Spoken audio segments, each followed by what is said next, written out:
And welcome back to the 12th man. Delighted to be joined by Jamie Noonan, Man City representative, and Brendy King, Man United representative. They look forward to the Manchester Derby at the weekend. We're going to be touching back on their two second teams last night, Liverpool.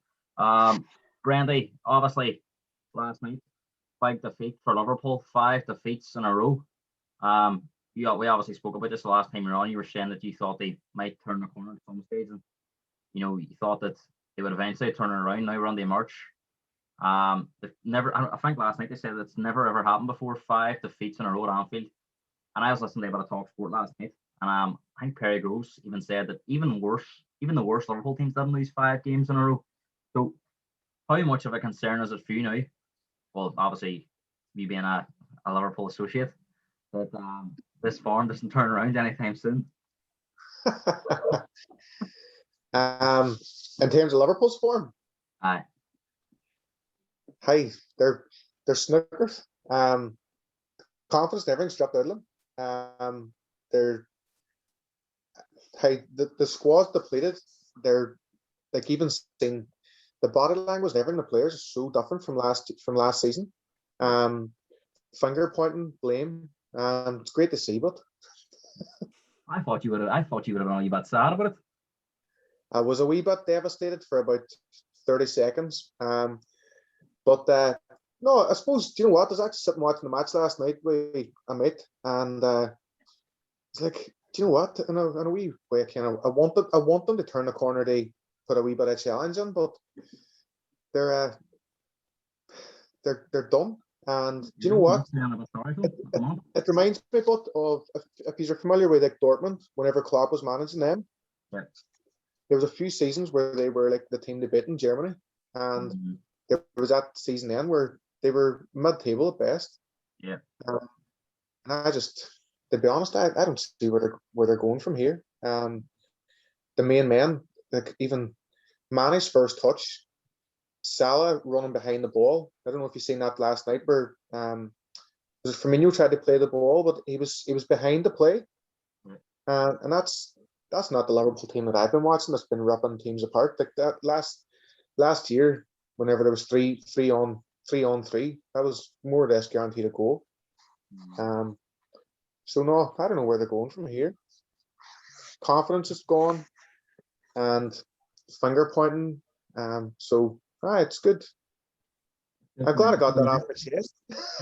Here, I just wanted to give you a chance because I know you have a lot of Liverpool friends. I know you'll be feeling sorry for them at the moment. They usually be feeling sorry for you when you're out of trouble. Yeah, I'm going to come to you because Liverpool's been like your direct rival of the last few seasons. Can you quite believe the drop off this season? I know we never really, you never expect a team to go back to back at 98, 99, 100 points. I know Man City did it, but I think they are the exception. But I think Andy made a great point about Mane there. Only 3 goals since November. That's not like him at all. You've seen that air shot last night from him, completely confidence struck him. Salah, the substitution of Salah last night after 60 minutes, I couldn't believe it. He might not have been a great game, but still a lot. Scored the league's top goal scorer. Never mind just Liverpool's top goal scorer. So, what's going wrong for you, Jamie? It's you know what I think it is. It's the continuity of the seasons. I think last year they had a fantastic season. The season before that, they ran us very, very close. You know what I mean? So it was 2 high point scoring seasons.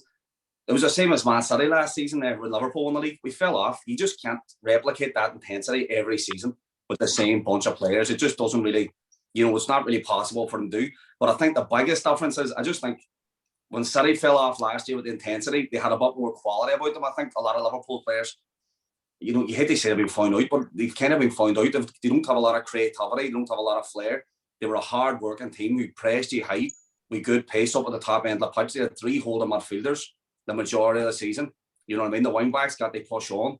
And it just, so they got to do that. But this year, now they actually have to have control games. They don't have the intensity to press high. So it's control games, keep a ball. And they just don't seem to be able to do it. And there was always a wee thing with Mane and Salah. And it was like there was a wee competitive streak, and it was a good thing. But it's kind of like it's a good thing till it's not. And it's kind of got to the point where it's not now. And you don't know, they just don't. They look like a divided team, like. Yeah. 100% divided. That's what I'm saying. You wouldn't have seen that with a Klopp team, like finger pointing. And Gary, you're right. Even when Salah was going off last night, like your team's getting a hard enough time. You don't walk off a pitch like that whenever your team's struggling, and it just shows how far they've regressed. Do you think last night it was sort of like a rock bottom moment in the fact that obviously they lost the 5 home games, but they look completely devoid of ideas. They don't really have any sort of identity anymore. They don't look like, I think Jamie said there, the lack of creativity. They don't really know one shot on target, just loads of balls getting crossed into the box. There was sometimes wasn't even a player in there because Firmino was dropped out. Salah, as you said, was behind the play instead of being in front of the play. And then the substitutions from Klopp, rounding Salah off, and then his last substitution, you've got Shaqiri and Origi on the bench, and you think, all right, they're not what Liverpool want, but they are an attacking option, and he brings on James Milner. So, do you think there's the problems run a lot deeper than the injuries this season? Do you think there is like a possibly not to say he lost the dressing room, but there is problems behind the scene? 100%. It's not that you couldn't put it down to just the injuries. It's just the way they're playing as a unit.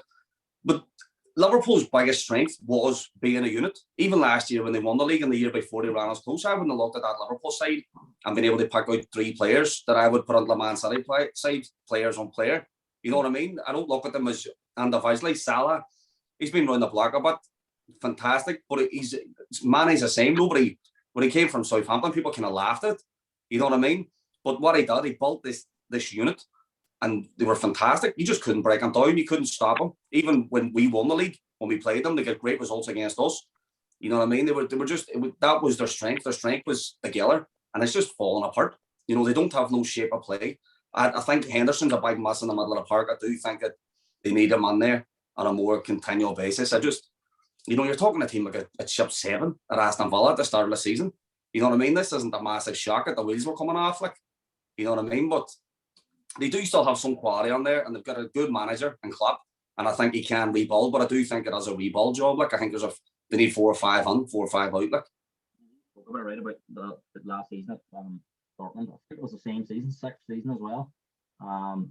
Obviously, a good friend of mine, Sam McCorkle, he said to me around Christmas time, just after them first couple of defenders, after it was January time, just before they played Spurs, I think he was saying that there's a lot of signs there. The same thing is possibly looking like happening, where the players look tired and there was no real plan B and stuff. And I think he said up towards mid-table, if the teams sort of, I think Spurs, they're just above Spurs and Aston Villa and Arsenal at the minute, but they all have games in hand on them. And if they already won them games in hand over the next couple of weeks, you could see Liverpool sitting around 10th. So do you think if they were to finish mid-table, and I have to say at the minute, it's a real possibility. I looked at the form table last night, since the actual 2021 table, January, February, and obviously starting in March, they're 16th in the league. Only Sheffield United, Newcastle, West Brom and Southampton are below them. So do you think if they do finish mid-table that there's going to be serious questions in the summer for Klopp in terms of him staying on? I think that the questions is going to come from Klopp himself, because you can't question that man's credentials as a manager. And as a board, if they're even thinking questioning that man's managerial ability, then they need their heads looked at. But I don't know. He tends to get things right, but to me at the minute looks tired. You know, even you look last night, and normally I don't think I've ever seen it. Even whenever he only came onto Liverpool, you could sense that something was happening with the team. But Tuchel looked more energetic than him, more kind of clued into what he was expecting from his team. Klopp, he just doesn't seem to have the same energy himself. And I know he's got personal loss and stuff like that. You know, he's a great manager. And Jesus, I would have taken him to United, no sweat. But the man he just looks really tired, out of ideas. And I think you can see that being resembled in the team. You know, the team, whenever they're playing well, resembled has energy. They were fighting for him. They were fighting for a chiller. And this seems about a complacency, tiredness, and it's very clear in terms of their play. Do you think that he has to take his fair share of blame on this? I know there's been injuries, but do you think he's responsible for the form as well? Not just obviously the players have to take responsibility, but you look at them subs last night. Do you think Klopp will wake up this morning and be like, shouldn't have took Salah off? Milner should have maybe gambled and put Origi on. Do you think he'd be questioning himself? I don't really see how he could question himself. I think Klopp's been, he's really been the difference maker in the Liverpool success, to be totally honest with you. I think if you look at, I think by the success that he created, he maybe painted himself into a corner a wee bit because, you know, like I said, there's players there that you would look at and go, there's better players out there. But what do? He built this system. He built a state of play that the way they do things. But with that, it tied his hands a bit. You know, he went out and got Thiago. I kind of called it at the time. I didn't really think that was going to work in their system, and it's proven to be the case. You know what I mean? He made it very difficult for himself to strengthen his squad. And now when he needs a squad, he doesn't have it there. You know what I mean? I think Thiago would suit Chelsea a lot more because they pass the ball quite a lot, whereas Liverpool was a bit more direct. And I just don't think, I think similar to yourself, I didn't really get the signing. Obviously, he's a quality player, but I think that's 28 games he's played now, no goals, no assists. It doesn't really seem. I know a lot of people have been slagging you about Bruno Fernandes, but it's not really happening. So, in all seriousness, right? I do think there's big decisions in the summer to make for Liverpool. I think that the big problem I have with it, right, is when a team goes through a bad spell like this, you rarely see it turn around in terms of getting back to the top again. I think it all ultimately ends with the manager paying the price, what rightly or wrongly. I think if you look at maybe it's a bit unfair to compare them to Spurs with Pochettino because they won the Premier League and won the Champions League, but people obviously thought Pochettino should have got a bit more time to try and turn around the form. So do you sense if this carries on next year with the same? I know they're going to have to make changes in the summer, but if they're not in the Champions League, if they're not even in the Europa League, how do they attract players? You know, how do they get rid of Firmino and Salah? Say they want to get rid of Firmino and maybe bring in a different sort of striker. Firmino's 29, coming 30. His goal record over the last year has not been great. You know, are they going to get the kind of money they want from? And then who do they go and get? If they want to go and get an Mbappe or a Haaland, they might say, well, we want to play in the Champions League. So there's big problems ahead in the summer if they're not in the Champions League, isn't there? Do you know what? I don't buy into the whole kind of media thing where, like even like as a United fan, we've gone through it where people, they're not going to attract players if not in the Champions League. For me, Liverpool and United are always going to be a catch. Liverpool are like they're up there. They're probably just a wee bit behind us, but in terms of the appeal that a player, but all joking aside, any player, there are a lot of players' boyhood dream. Do you know what I mean? To play with Liverpool, score a goal at the Cop, you know. But with Rodgers as well, they came pretty close. They won the league with Luis Suarez, you know, on form. And then the following season, the form wasn't there. Consistently bad results, and they just chopped them. I think Klopp's different. But either way, they're in big trouble. And I know this isn't the last one, Gary, that I thought they would turn it around, but they've sustained bad results, like, and they don't look the energy on the play just, and that was the Liverpool's built on energy. That's just gone.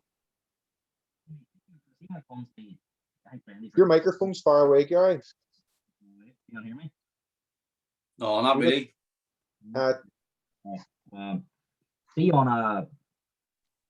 See based on what Brendy saying, he's right. Liverpool United are quite a good draw, and there's no doubt about that. But I think some of the friends I have, Liverpool fans, have said to me that it's the owners more than anything because they're not in the Champions League. They're quite a self-sustaining model. So if the Champions League money's not going to be there, how are they going to have the funds to get these top players?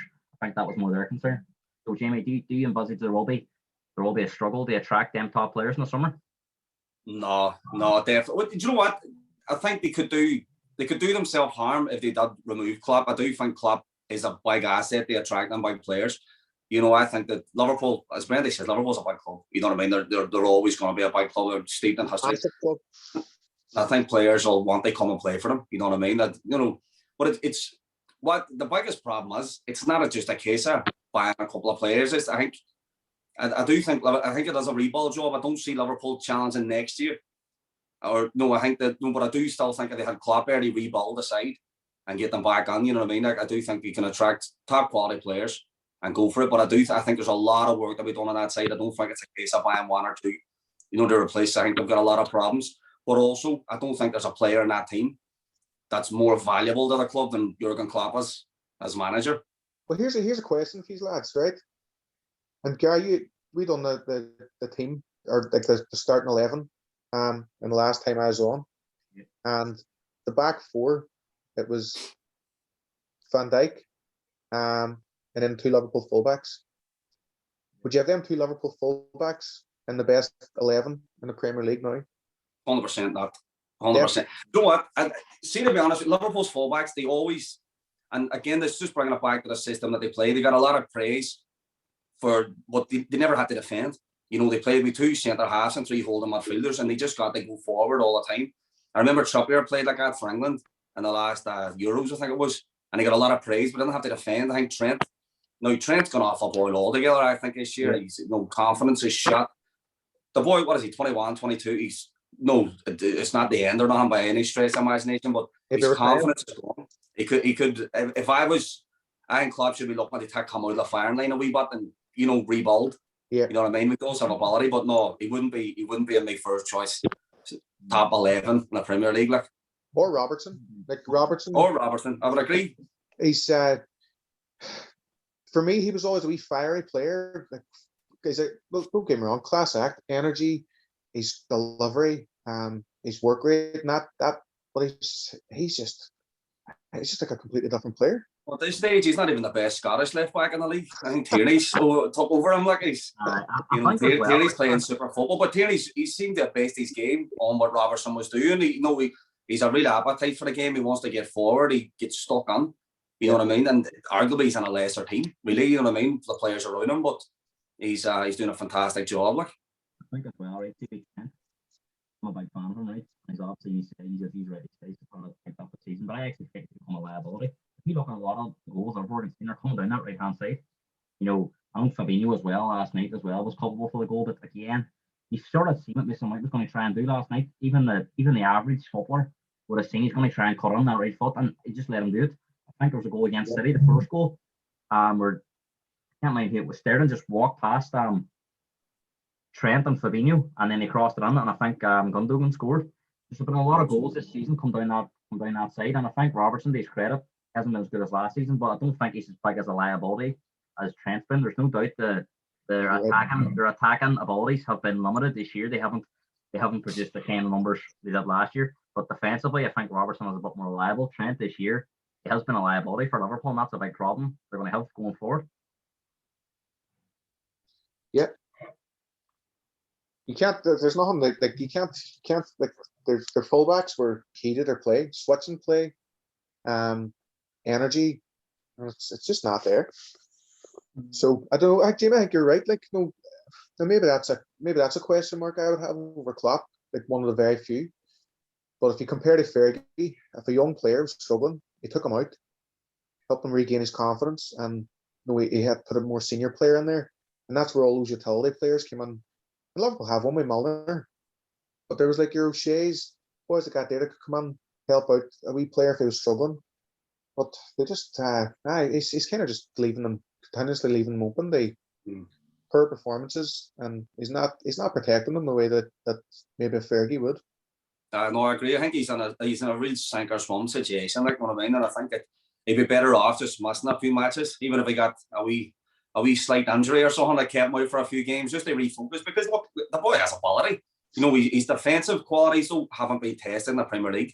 You know what I mean? His ability was all going forward, and just the way they played, which I suppose is not his fault either. You know what I mean? They were playing so well on the front foot, but I think get him out of the firing line. Or hey, maybe not even. Maybe they just leave him on there. It just might be a big summer for him. Get the head down, let him focus and refocus, and get him back playing the way he can. Like because he has a very, very good player. A lot of people have been saying about Liverpool maybe change their style. Maybe not dramatically, but maybe tweaking a bit. Jurgen spoke about it recently. Jamie Redknapp possibly as well. Do you think these players are capable of playing any other way? They've known this system for so long. Do you think Klopp has any ability to change? Is he too stubborn to change? Because you watch him from game to game. If you lose 2 or 3 games in a row at home, you think you need to change something. It's 5 games now. And if you go back before that, they drew the 2 games before that, 7 games at home where they won. And you look at them games, that there's only been Man City and Chelsea, and then the rest of them were all winnable. Against the likes of West Brom, Everton, who they always beat at home, Burnley, for example. So do you think there's any possibility we might see a change between now and the summer? No, I don't think there's a lot they change. I don't think that the players that he has in his squad can change. At the end of the day, you look at Liverpool's position, and they're not scoring goals. They're not creating chances. And but you're talking about Salah, Mane, Firmino, boy, they were the boys that fired them the title last season. You know what I mean? And they got a lot of praise for doing so. What can Klopp do? He's put them out in the pitch, and they're not performing. And then he's under the spotlight for taking Salah off. Salah doesn't play well. You know what I mean? At the end of the day, it's he's on the news this morning defending his decision, saying he looked tired. He just doesn't. He doesn't look like he doesn't look good on the pitch. He wasn't doing nothing. He was bringing nothing to the game. You know what I mean? So managers get a lot of stick, but I also think that the players need to be held accountable as well.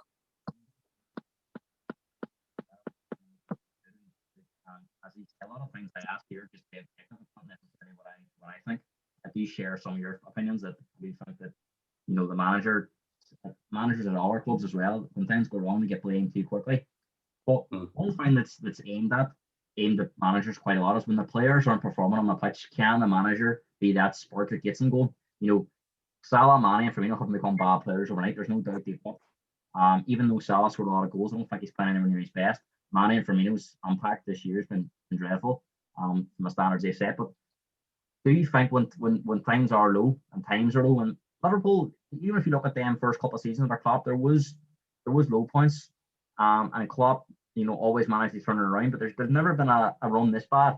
So when things like that happen, and when you go on a bad run and you're sitting after 2 months of results, and you're looking at being 16th on the form table, a team that's won the league last year, is that worrying signs for a manager that possibly he can't get the best of these players anymore? I don't know where I can go. Honestly, I'm not saying that to antagonize Liverpool fans, because I have a lot of respect for Liverpool. I'll maintain what I said. Like they're jointly united in terms of like the biggest club in that league.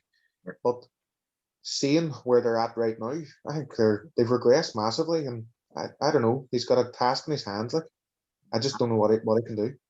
I agree with Brendan. I do think he's a big task, but I also think that if you look at the players on that squad, like you just says there about Salah playing below his best and Mane playing below his best. The best came under Klopp. Klopp got the best out of them. It's kind of like, he didn't bring on world beaters. He wasn't buying superstars. You know what I mean? He turned them on to top quality footballers. You know what I mean? And that's the difference. But see, as you touch on managers being that spark, I do believe managers are the difference makers. You know what I mean? The players have to be held accountable. If you look at the Chelsea situation where they got rid of Lampard, like what he done there, I thought he done a great job last year. I thought he brought on some really good players who actually at times showed really good quality, but they just weren't consistent yet. A lot of them were young, they were building for the future. And then they had a bad run, he gets sacked. But even if you then you could maybe look at United and say, right, they're sitting second in the league. Do you think Ole Gunnar Solskjaer is the man to be that difference maker? They push him on. Jamie, we're going to get on a butt. I'll get back. I think you make a great point. You look at Tuchel last week, even with Lampard. I think under Tuchel in a month, 2 months, you can see. I think they're going to be a force next year. You see it in identity. You see what they're trying to do. I think defensively they've improved. Going forward, they look, and that was a big concern for Liverpool last night. I thought that Chelsea played in second gear and still won that game comfortably. I never really thought that at any point in the game Chelsea were asked too many questions, and that at any given moment they could have stepped up. And that's the big worry that Liverpool fans have, because they were texting a few. I was chatting last night, said that they don't think Chelsea had to play that well, and that's been the case for the last 2 months. That teams used to have to play unbelievable against Liverpool and they could still lose the game, whereas now they've become a soft touch. But just on Klopp, I think we're all in agreement that we believe he is still the man to take him forward. And they're going to have to back him in the summer with serious recruitment, and it's just that we're trying to get them players on. But it's going to be a big question if they can adapt and change their style, because we've seen with Man City, Jamie, who we're moving on to, that even the best managers have to find different ways to win games. And you look at where Man City were in November, there was a lot of questions about Pep. They were sitting mid-table. Could they adapt from that tiki-taka style? Were they too predictable? Were teams finding them out? And the answer has been relentless. So how much of a confidence boost, if you're looking for any positives for Liverpool fans, as if they look at Man City and go, well, things can turn around pretty quickly. We still have the players that won us the league. We still have world-class players in our squad that we can possibly bounce back and get back on the horse again and start winning games. I don't to be honest with you, I don't think there's much saving grace for Liverpool fans, because the fact is the City team that didn't win the league last year had a squad full of better players than what Liverpool have, in my opinion. I don't look at that Liverpool squad and think, it's a team full of word beaters. I think there's a team full of hard workers.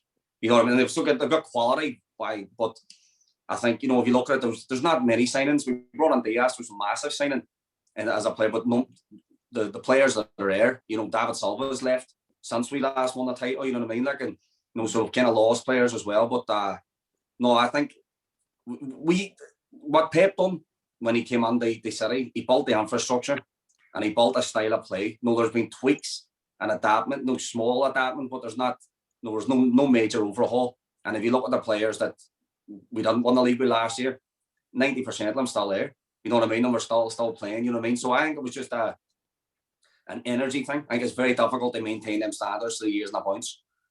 But this year, I've never felt, we've always played good football, we've always played good attacking football, high possession football, but I've never been so secure with us at the back. You know what I mean? I look at, I just don't, I watch us defending. A couple of seasons ago, anytime the ball came in their box, you know what I mean? And my heart was in my mouth, like. But this season just looks like we're in control of every situation, like. I think these were, to be honest with you, the start of the season, I thought these were hammered. I didn't see where these were going. And then, again, I'll keep going back to that last podcast, guy, but before I came on, they played Chelsea on the Sunday. And that was like, whoa, they're back. And it was just prior to the EFL Cup match with United. And they were, like, and since that, they've just gone on a roll. I think we Zinchenko, who probably the most underrated player in the league. 21 games in a row, like, that's serious. That's fun doing. 21 games, not just league form, but Champions League and cups. 21 victories in a row. They're 2 off the record, I think, Bayern Munich set. How impressed have you been since that sort of? I know Chelsea was on there as well, but on that run, but that was almost the point we felt they were back. So in these last few months, and I think me and Jimmy spoke about it on our podcast before, there was favourable fixtures, but if you look beyond the middle of January and the February and the March, they played some of the best teams. So how impressed have you been? And are you fearing them on Sunday again? Is that fear factor back in Man City? Wasn't at the start of the season? Absolutely. I don't think there's anybody can stop them at the minute. And as for what they've always had a good ability of doing, even though, like, I know they didn't win the league last year, but City always had every year. They've always had a player that stepped up. With David Silva going, right, who's going to step up? And Gundogan, like, that man, the goals he's returning, his play, for me, he's the player of the year. But no, there's not a team in England that comes close to them. And I fear for United big time on the weekend. When we were last spoke on this one as well, Gundogan's really come to the forefront since then. But I think at that time, and you were saying we struggled to start the season, but I think our positional play was shocking. Everything was really narrow. We played Sterling on the left hand side, but he was kind of playing inside left. We had Mahrez playing on the right, and then he's left footed. He was cutting in. But I think Sterling's going back to his natural right position. He has been playing left as well, and when he has been, he's hugging the touchline, and they're creating that space. You know what I mean? So, like, De Bruyne's getting through. Gundogan's just really reaped the rewards with the goals he's getting just from running on the box lit. He's big ass. These boys. Is it a shock that Gundogan's playing well? You know what I mean? He's a top quality footballer. He's won nearly everything he can win in the game. Like, he was Pep's first signing, so it shows how highly he rated him. From his time in Germany. Look at the disguised passes he does. Look, his all around play. He just seems to have gone up 5 levels this year. 100%. It's like eyes in the back of the head. It's just like, where did this boy come from? That's how much he stepped up. So it's not, even though he's getting the goals, it's his all around play, his first touch, his awareness, his arriving in the box. He's different level this year, and there's not a player comes close to him this year. In terms of what he's doing on the pitch, he's a top footballer, and maybe I haven't watched the European leagues enough this year, but there's nobody stands out to me that's come close to him. No, I would agree with you. I just think I think after the West Brom draw, apparently I'm hearing stories that there was a bit of a bust up and a few things were aired, like, but since then we just kicked on. You know what I mean? They obviously aired their grievances, what they weren't happy with. And just every player in the pitch just looks like they know their job now. And then we'd see when we chop and change the team, you know, Foden's not starting, he comes on, he looks brilliant. You know what I mean? Fernandinho's not starting, he comes on, he looks brilliant. You know what I mean? It's we really do have two players for every position now, and you know we're looking strong. And you know, I just think going forward, I've never been as confident as a City fan, because we could always ship goals like. Yeah, how do you mute him? It's all right. So we'll be back on next week if you get the one on Sunday, like, and you can rub it in my face. But I'm feeling very confident, like. That's not happening. You know, and especially for a Champions League, I just don't see anybody doing this over two legs. Gary, I can still hear him. I was going to ask both of you, right? I'm going to go to you first, Jamie, right? But one thing that's been levelled at a lot of teams this year, and possibly even go back last year, that a lot of them rely on maybe one or two players to get them out of trouble or one game. So I think you look at De Bruyne's injury record over the last few years, and it's been highlighted more this year, that they're probably the only team that doesn't rely on a player to get them out of trouble constantly. You look at De Bruyne, the biggest comment you give Man City is that De Bruyne hasn't had to be anywhere near his best this year. You look at Gundogan. We chatted about Cancelo on our last show, Jamie. Now, I thought he was playing brilliant then. He's went to an even higher level now. You know, how good has he been, Cancelo? I think he's been. You were chatting about Gundogan, Brendy, and I don't disagree with it. But I think Cancelo is an hour player that's got to be on the picture for player of the season. Obviously, Ruben Dias has come on and done well. Stones has kicked on because of Dias, but mainly them two, Gundogan and Cancelo. And we've chatted about Gundogan. How impressed have you been with Cancelo? Oh, very. I think he's see prior to him even getting, because I think he just started a match or two when we last spoke on this, and but before, Walker was playing fantastic. He was playing brilliant, but he was more traditional right back. He was bombing on. He was making tackles. He was really influencing the game. But Cancelo got his chance, and he just changed the whole shape of the team. You know what I mean? The way he floats and gets on. But to be fair, he's never found one. You know what I mean? He's never caught out of position. Rarely, touch wood. But he goes on the midfield and he's an extra man and he's passing within the box. It's fantastic. Like, you know what I mean? He gets on there the opposition half and he's playing like a number 10. You know what I mean? So he's threading balls through. He's just looking outstanding. But it's credit to Pep. You know, at the end of the day, when he came on, he seemed to be bought to replace Walker, but he never really got his chance. But this is obviously what they were working on and training behind the scenes. You know what I mean? It's no coincidence. He's not just gone on and surprised Pep and the coaching staff. They knew what they geared him up for, and they've got him on, and it took us by surprise. But you know, this is a well thought out attack. Like, you know, they knew what they were going to do with him. Like, yeah. Randy, is there a better all-round team in Europe than Man City? Bayern Munich. In your opinion, but Bayern Munich. Just think in terms of what they've done. Like I says, I haven't watched the European leagues enough this year, but Bayern seem to be. They seem to be like. He's getting edgy. No. You know what? It was a team. It was a team, but I would think it is on a par football wise. I would agree, Bayern Munich. Like, I don't look at anybody else because your PSGs and all. I just think we have too much for the likes of them. But Man City against Bayern Munich. That'll tell you where City are at. Especially over the 2 legs, though. You know, because a one-off game, anybody can win. Say we draw them and we can beat them over the 2 legs. I think it will show how far we've stepped up this season. You know what I mean? And I just think looking at the back line, we just look so strong. You know what I mean? The way Diaz and Stones are playing together, the way Rodri drops in. You know, we're looking really, really strong. Like, and you know, it's just really positive stuff at the moment coming out of the City camp. Like, a good match to see. Yeah, definitely. Sorry, Gary, I can't hear you. That. All right, how many trophies are Man City going to win this year, in your opinion? Well, they've got the league in the bag. They're definitely up there. I'd say we Bayern Munich in terms of Champions League. I'd say 2 trophies. 2. We're going to win the lot. We're going to win the Euros now in the summer. We're going to win the Ashes, Wimbledon, everything. Right. Gary, I can still hear him.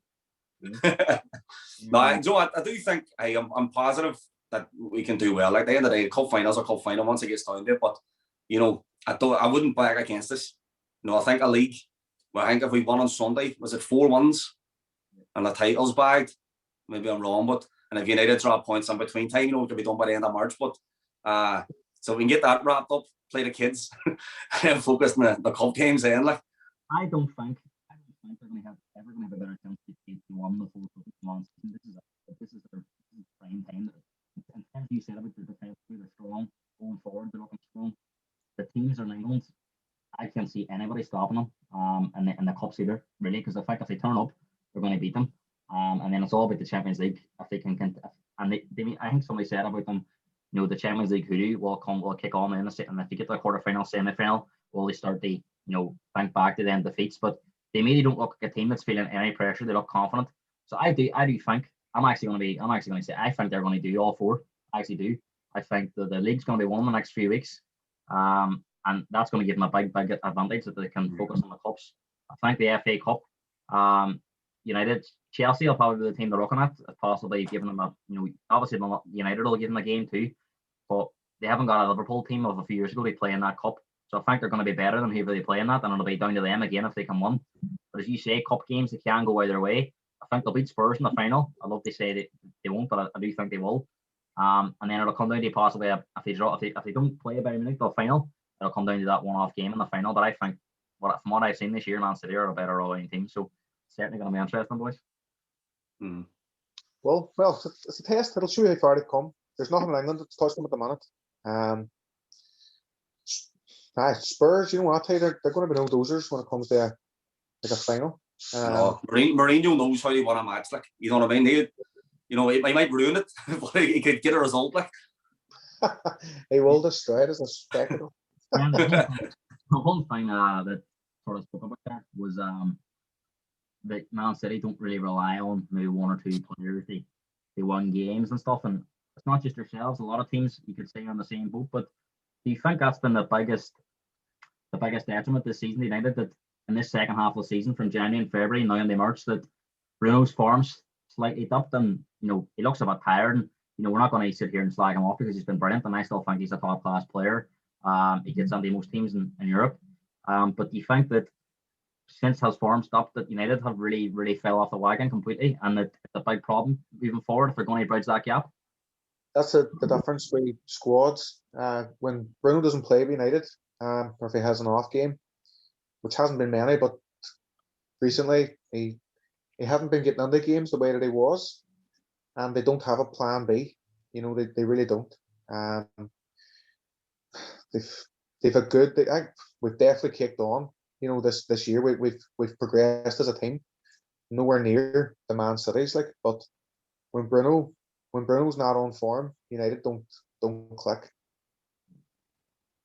I would agree here, but the last time we spoke, I said it was no coincidence that Pogba was back in the team and United had a good run, and I think it's no coincidence that he's out of the side and they're having a poor run. I know there's a lot of stats and stuff get thrown about, and Pogba, you wouldn't look at him and think his stats are fantastic, but he does control a game. He takes the ball. There's always that second wave of pressure with him when he sits deep, and he has that link between the midfield and Fernandes. And I think when they're left with Fred and with McTominay or Maric, as much as they're not bad footballers, I think when you have two of them on the pitch, things get very sideways and backwards, and I think you do need a Pogba, someone with a bit of quality, as much as class act. But you look at it's you've just reminded me. As a United fan, I didn't even put that Pogba factor in my head, but you've made a very good point. But it's you look at Rashford. People cry about Marcus Rashford and this brilliant player, but there's times he runs over the ball. There's times he chops himself up. Martial chops himself up. Times he doesn't know where he's going with the ball. Greenwood, for me, whenever he came on last year, is right, we've got an absolute world beater here. And I would have put him last year, I'd have put him on a level with Phil Foden. But Foden's kicked on yet again. And Greenwood just seems that there's nothing, it's almost like he doesn't know what he's doing with the ball as well. So, I don't know. They just don't have a plan B like Man City have. It all comes down to Bruno. If he has a good game, then United most likely go on and win. But there's nobody else that steps up. Nobody. And they're all around play. They don't dictate games. And that's all this hype. There's more hype about the players in the United squad in terms of who they are and what fucking boots they wear, but in terms of their all-round play, I can't say that Marcus Rashford is exceptionally brilliant, or Greenwood, or Martial. No, I would agree with you. I think, like, I look at, to be honest with you, I think Martial, I think that's somewhat of a dead duck guy. I think his time's up, you know, to be honest with you, because he just doesn't want to be here, and he's not. If you're not willing to run, then what are you going to do? Like, but players like Rashford, I just don't. I think since he came on the United side, he's always been he's kind of been put in this pedestal, and I think a good signing and beside him will bring a best with him. You know what I mean? I think he has a lot of ability. I think he has a lot going for him. And United have some quality players. We talked about Liverpool needing to rebuild. United's kind of they're as much as they're as close to 10th as they are first, even though they're second. They're 2 or 3 players away from being a proper challenge. Like, you know what I mean? I think they've got good players in there. I know Pogba, he gets a lot of criticism. I think he gets a lot of criticism for what he's not, rather than what he is. He's not, like, the way Fernandes comes on. I know United fans like to see about a blood and thunder and he's shouting and all this here. That's not Pogba's game. He is sulky, and you pull your hair out watching him too at times if he doesn't perform. But he's all ability in the world, and for me, he has to play, and you have to make. I would build a team around him. To be totally honest with you, I think he has the best quality in the side. Like, and I think you get him playing, you get Fernandes playing, you get Rashford performing more regularly, and you're thinking maybe 1 or 2 good signings they come on there.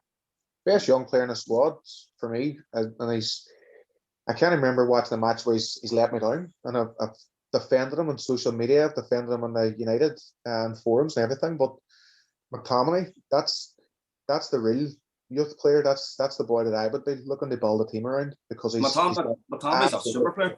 He's got everything, and if he just, I can't understand. He should be starting every game if he's fit. He's a really quality player, and I just think the more he plays, the better he gets. He dictates games. He's got a big frame. He's brilliant in the ball. He's began to actually get goals. So the Rashfords, the boys that got there, they've a lot to do. McTominay's he's the best young player that's come through in that team for me. I would very much agree with you. But the only problem, what's not getting the best of McTominay should be the one, the pivot that's sitting at the base of that midfield. It's the problem is when you put Fred on beside him and you're putting Manc on beside him. You know what I mean? You have no white ball. No, everything just ends up going sideways and backwards. It slows the game down. You know, I do think I agree with you. I would definitely be working getting McTominay on the outside. Like, you know what I mean? Maybe playing Pogba off the left, the way Grealish does. You know, with the left of a 3. You know what I mean? Everyone's the way. I think they have tried to. He plays where he plays, kind of thing. But I would try and move him about just to get him on the ball. You know, create that space for him. They find the final third. I think Cavani's been a good signing for United. I think he's had a few injuries. Well, that's down to management or whatever. You know, when he came on, he's at the tail end of his career. But, you know, at times he's been a difference maker at United. You know what I mean? He's a good player. Like, you know, they need a couple of centre halves right now. For all they're not there, they're only up and up. Like, do you think the media, Jamie? Right? Do you think the media and, you know, some United fans, not necessarily Brendy, just some United fans in general, have got carried away with the whole we're second, and that they maybe haven't looked at the table and seen that they are closer to 10th. They're only a few points ahead of teams that have been like, they're only 9 points out of Spurs, for example, who've been really, really poor this season, in my opinion. Spurs have a game in hand. You look at, they're not that far ahead of Arsenal. You know, Everton, West Ham are all up there. Chelsea, who've had a change of manager, are close to them. Do you think that if you look at that sort of second, they maybe 10th, there's not a lot between all the teams, that there's very little on it? And there isn't, but it's one of them things. I don't think there's no point finishing second for the sake of finishing second. If you look at the squads and you're looking at, you know, you can take it, if you just say, right, City's got the league now, they're not going to push, they won the title, United. But if you actually look at the players they have there and the fact that they are still a massive club and the players that they can attract, it's not all doom and gloom. You know what I mean? I would far rather be in United's position than Liverpool's. You know what I mean? Because I look at United's squad and I think, right, there's at least 4 or 5 players there could be starting next season. Now, that's at least, you know what I mean? I'm just, you know, depending on the recruitment and stuff like that. You know, there's a lot of positives to be taken. You know, they're not just second for the sake of being second. You know, they have good players there. They're just, what United's lacking is them wee final pieces. You know what I mean? Now, the question is Solskjaer in the right position to be the manager? They take him on. Now, I'm not one for sacking managers at all. And I actually think that when you see a team going a bad run, you think the players have to be accountable. But if they don't win the league this year, and they start to regress next year, you know, they're back at square one. Should they not look at the infrastructure that's been put back onto the side? They're probably in the strongest position they've been since Fergie left. They kick on. You know, so there's no point replacing them for the sake of replacing them. But if the right manager became available, would they not be smartly bringing a proven winner? Like, Brendy, see this here one right, Brendy, before in this. I think I want to actually credit Ole. I think he's done a really, really good job, right? I think he's picked up the pieces since Mourinho's come on. And even if he was to leave at the end of the season or next season, I think you'd have to say he's done a really good job, whether they want to trophy or not. But he's definitely put a structure in place for the next manager to come in. Whereas I think Mourinho left a real mess there. But it's been 3-1 in 10 games since they went top after that Burnley game, right? And if you looked at their fixtures, they weren't like he played all the top teams. I think you'd like Sheffield United in there, West Brom in there, Newcastle in there, for example. So, and the Everton game at home was obviously a big one. But do you think that United struggle? They've no real winner mentality. Do you think that when the pressure's on, they wilt? You look at them semi-final defeats. You look at when they got to the top. Do you think they just froze a bit? And do you think that comes from a manager? Do you think that although he's done a good job, United need somebody better, really take them on to the next level? I'm going to be the first to defend Ollie.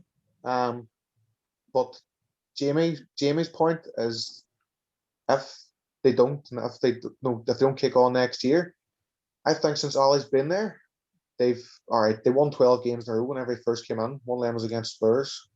But in terms of kicking on, I think that he's building something and you can sense it. But look, we're not going to win the league. It's Man City's league. I do believe we'll get Champions League. But next year, if we're not competing for that title and giving a run to the last day of the season, then his time's up. That's not, that's the way the board should be looking, because he's done I think people underestimate the job he's done. Yep. But he's also got a lot of big decisions to make this summer. Klopp, whenever he needed a centre half, ruthless. You're gone. You're coming on. He got Van Dijk, pay whatever it was. Keeper, he learned from the Champions League final with Karius. Boom, you're gone. Brought in Alisson. Just, he has to be ruthless. And when talking about who I want them to be ruthless with, he has to start with the back line and realise that the two boys on Maguire, boys slag him. I think if they get a more dominant, world-class centre-half in there and just call it, weed out them other boys. Going to midfield, there's a nucleus there.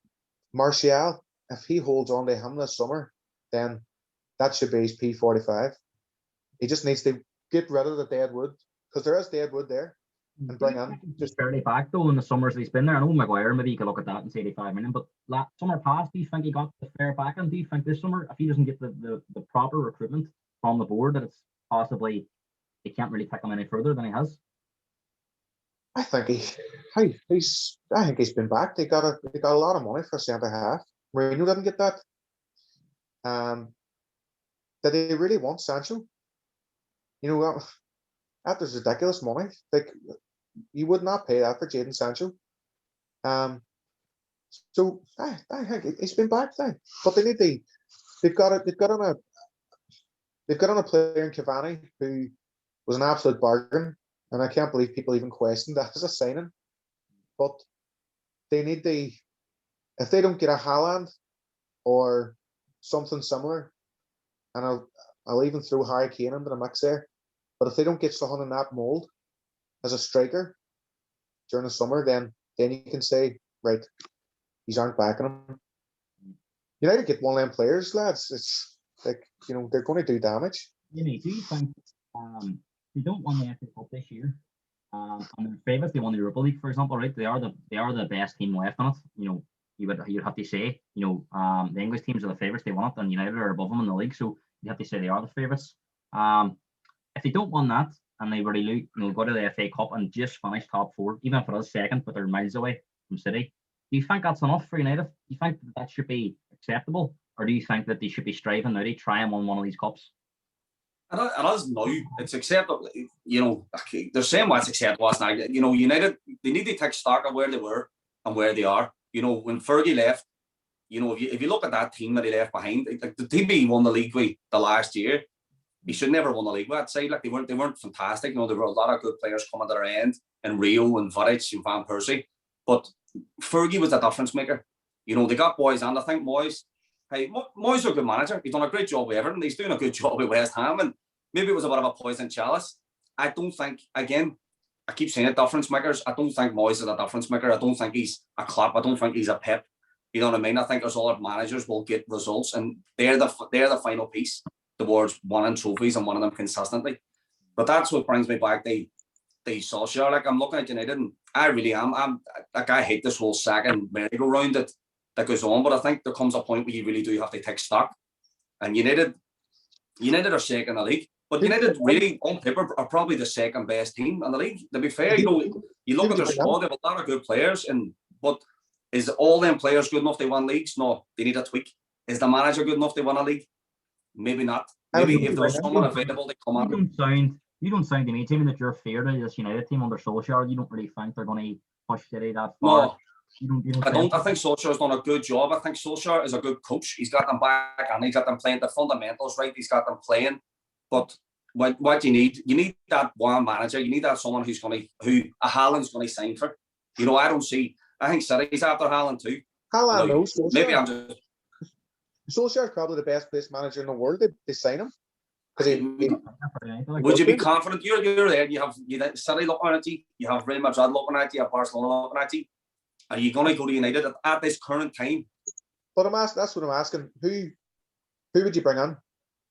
Oh, I agree. I agree. United need to be going for your Haalands, but as manager-wise, ask the question. You know what I mean? To be totally honest with you, Brendan Rodgers. I think Brendan Rodgers, with the right tools, Brendan Rodgers will win trophies. He's a brilliant manager, but it just with the Liverpool thing, I just can't see that happening. I don't know. Maybe so, but I do. I think he's somebody that United could get. He's attainable. I think because Arsenal's been knocking on his door. Apparently, they bring him on, but I think that's a wild sideways step. United are one of the biggest clubs in the world. Like, you know what I mean? I think if the chance came along for Rodgers to get the job there, I think he would take it. And I think the Liverpool thing might put the butt between his teeth.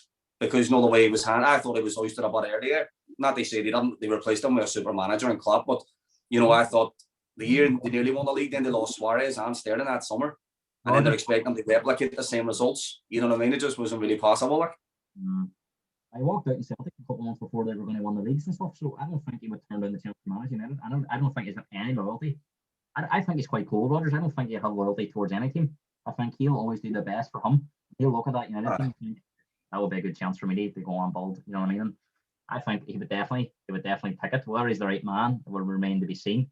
So, and you actually say about David Moyes, and whilst I agree, I don't think he's a United level manager. If he gets West Ham on the top four, that's manager of the season award for me. Yeah, absolutely. That's unthinkable. But it's at this stage now. It's a reality. Like, Jamie, what do you think? Brendy reckons that Maguire would win the Man City team. What, the under 12s?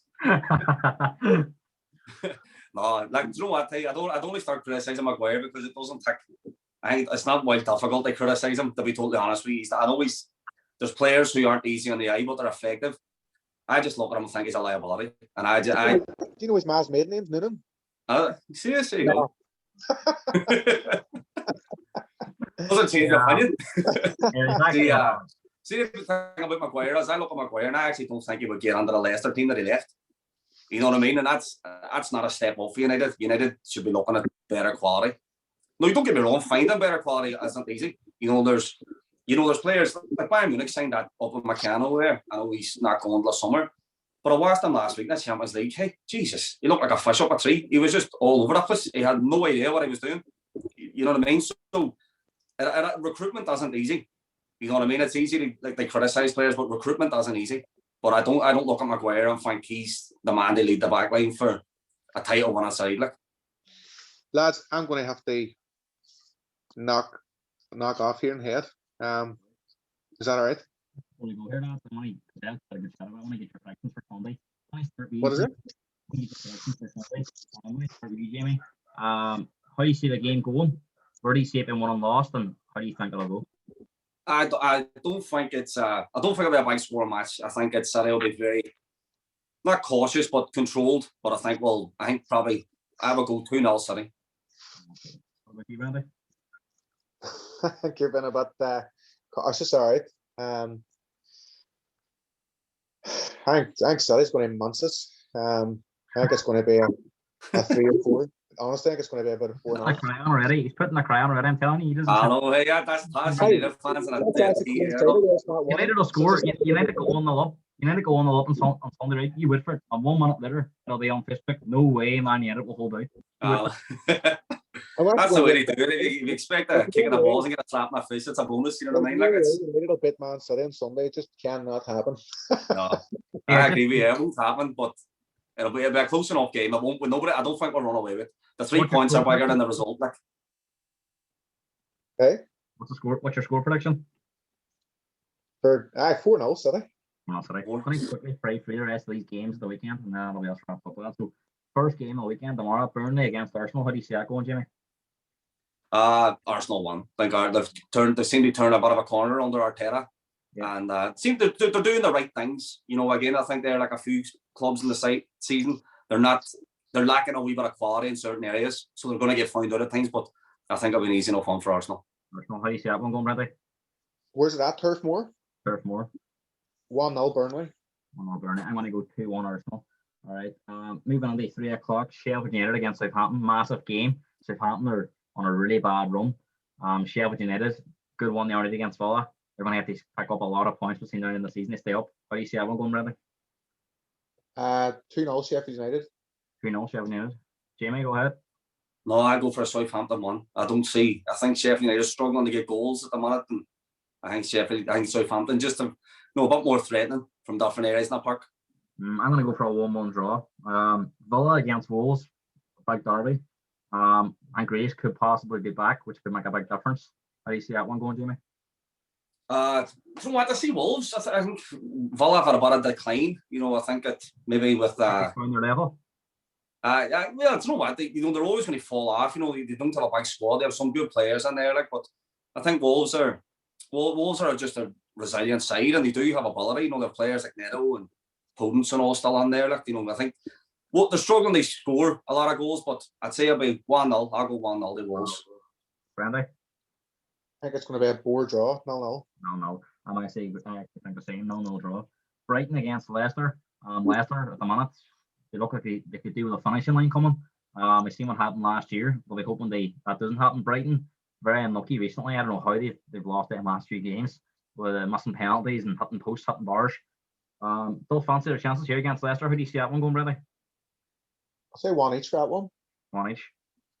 Jamie? I think Leicester won. I think they'll get the one. I think Brighton, like a few teams I've mentioned, they're struggling to get goals, and I think that's going to be their downfall.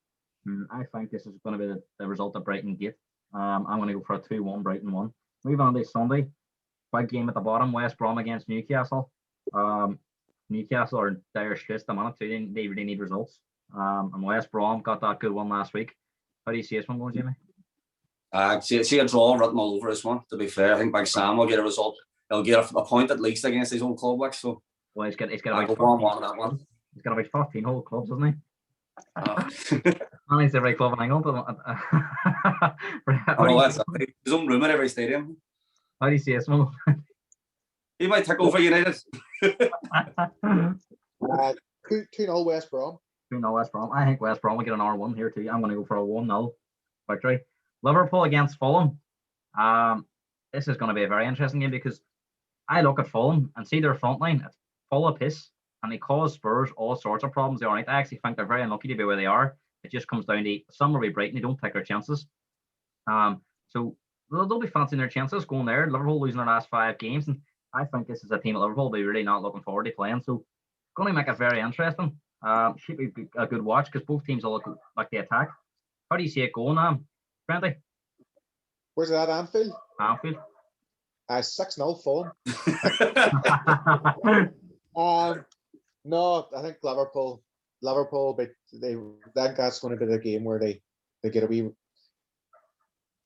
I'd say, but But are you saying it blind? Are you saying it blindly, or like if you looked at it, if you were making a prediction for this game, you're saying it on Liverpool's name, really, aren't you? Based on what you've seen over the last few weeks. no, I'm saying it like that. It has to stop somewhere. Do you know what I mean?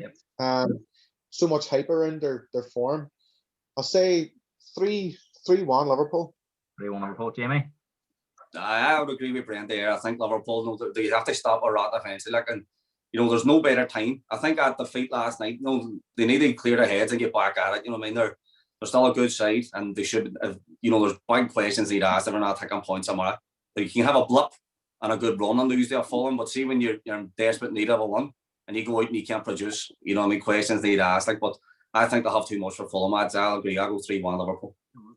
So many times Liverpool this year, having won and they end up drawing or losing, or and they just it's hardly fancy them. And I think Fulham are going to be a very difficult opponent. I think the first goal is going to be crucial. But I can see Fulham causing a serious upset here. Whether they will or not, that's another thing. I'm going to go for a 1-1 draw. 4:30, the big game. I think you said, Jamie, 2-0 Man City. Brandy said 4-0. I think it'll be a lot tighter than that. I think United are going to turn up. Regardless of the title being gone, they'll want to put on a performance here. The games United and City have played over the last couple of years have been tight games. No way United will win that. I don't think they'll win. I think they'll make it interesting. And I seen Not a chance. West Ham City are really scared last week. They showed that there are still weaknesses there. There's not many of them, but West Ham did pose the off threat. United will look at that. West Ham's better than United, but I'm going to go for I think City are going to have to work hard to get the points, and I'm going to go for a 2-1 Man City victory. 7, Spurs against Palace. Now, people have been getting excited about Spurs for on the corner. I think the jury's still out. People in Hull's house. Where the boys love? No. Don't you be sending any pictures out this week of Spurs? Spurs will be fun. There's 1 year, right? United, he was on about that time Ollie come on. United beat Spurs 1-0. Spurs battered on the whole game. And he put up a picture after on Facebook. The picture made me dance, said, "Have you seen these men? Seriously, we're in." How long, lads? Have to take me to Azipam. I'm getting excited about Spurs. Spurs against Palace. Jamie, how do you see it going? Draw. I'll go 1-1. 1-1. Friendly. Hold on, just stop. Bring myself back down. After being excited, we even mention the Spurs. 2-0 Spurs. I think Palace they might have got a few points there recently, but I don't think they're playing that well. And I think they're very fortunate to where they are. I look at teams like Brighton and Fulham. I think they're a lot better than them. And they're missing Zaha again as well. So I think Spurs turn up, they'll win this quite comfortably. And I think I may be getting a bit excited again because I can see that front four causing havoc here. So I'm going to go for a 3-0 Spurs victory. Monday, couple of big games on Monday. Chelsea against Everton. That's going to be interesting for a top 4 battle. How do you see that one going, Brendy? Where's it at? Stamford Bridge. 2 each. 2 each. Jamie? I could see Everton popping this one, I could see Everton getting Tuchel his first loss. I think they're playing some good football at the minute. But on top of that, they're grinding out results when they need it. Richarlison seems to have found a bit of form, linking up well with Calvert-Lewin up top. I'll go 1-0 Everton. I think Everton will be found out here, to be honest. I think Chelsea are a shoe-in for top 4 the way they're playing. I think Chelsea won this quite confidently for a 2-0 Chelsea won. West Ham against Leeds, they finish off the weekend. Should be a decent game. Leeds will go there and make it difficult for them. Well, we don't know because you don't know what Leeds are going to turn up, but if they do turn up, it should be an interesting game. You'd expect Leeds to have a lot of ball, and West Ham will probably try and be hard to break down. So how do you see that one going, Jamie? I'm going to go 2-2 for that one. I think they're both teams capable of scoring goals, but both teams capable of letting goals on as well. So I'll go 2-2. Bradley? I think West Ham's going to be good at sucking Leeds on, and I think they've got real threat up front. So I think West Ham comfortably. I'm going to say 4-1 West Ham. I'm going to go 2-2 as well. I'm going to agree with Jamie. I think that could be quite a good way to end the weekend. But I'll say thanks very much. Really enjoyed the show. Some fascinating debate. Jamie, I'll see you for the 23rd of April for the League Cup final podcast. actually a first on the show. Dan McCorkle's going to be hosting it. Me and you're going to be in the hot seat for that. I'll Brendan, wear my suit that day. We'll do Carragher and Neville. We'll do it properly. Carragher and Neville. What do you call it, Brendan? We can hopefully get you back on before the end of the season as well. No, but really thanks for coming on. Hope you enjoy the game on Sunday. It should be a good watch, tactically as well as entertainment. So, all that. Thanks very much, and I'll catch you again. All right. Cheers, lads. Thanks, guy. All right, Jimmy. See you after. Bye bye.